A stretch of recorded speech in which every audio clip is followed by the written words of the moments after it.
I always get excited for E3, and I know I probably shouldn't because every year it's going to be a disappointing conference. At this point I can predict where and when I'll be disappointed by E3, like which conferences will be bad and which ones will be okay. For example, I know that EA and Microsoft are just going to announce games that I don't really care about at all. And I am a YouTube creator. And talk about technology that I don't really care about, like the Xbox One X. What is that? What is that naming? You got the Xbox One S and the Xbox One X. Are you copying a popular car company with the naming system here? What are you doing? And the games they're going to be talking about is just sports games, racing games, basically games that I'm not really interested in playing. And let's move on to the next arena! And I know that Sony is just going to announce and show a lot of games. I think it's a recent trend in the industry in general to do a lot of sequels and remakes. You guys seen this? You heard about this? Like, why are they remaking so many classic PS2 games? I don't get it.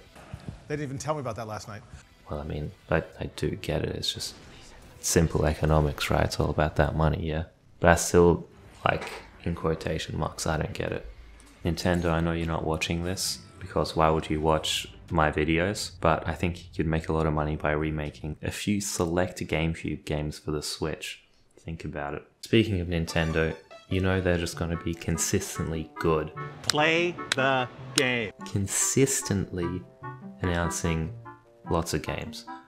This year it was a really short conference, but they still announced a lot of games, a lot of trailers, a lot of little surprises, new Pokemon game on the railroad tracks, and a bunch of other stuff on the tracks. And then there's Bethesda, who makes some really popular games. Like, have you guys heard of Skyrim?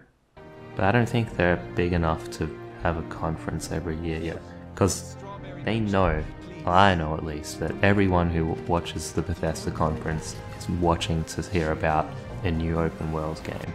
And if there's no Todd Howard, I'm not going to be interested. That's why I think Bethesda is going to be a hit and miss conference every year. Could be good one year, but it'll probably be bad the next year. And I think we'll see that kind of sinusoidal relationship for many years to come. I've spent the whole time at one place working with the same people and in many ways making the same game over and over again. Definitely E3 is a really disappointing time of the year, but there are nuggets of real content, real surprises in there that make it worth watching even in its really disabled state. That's why I'll be watching E3 for for like at least another year. I'll probably watch E3.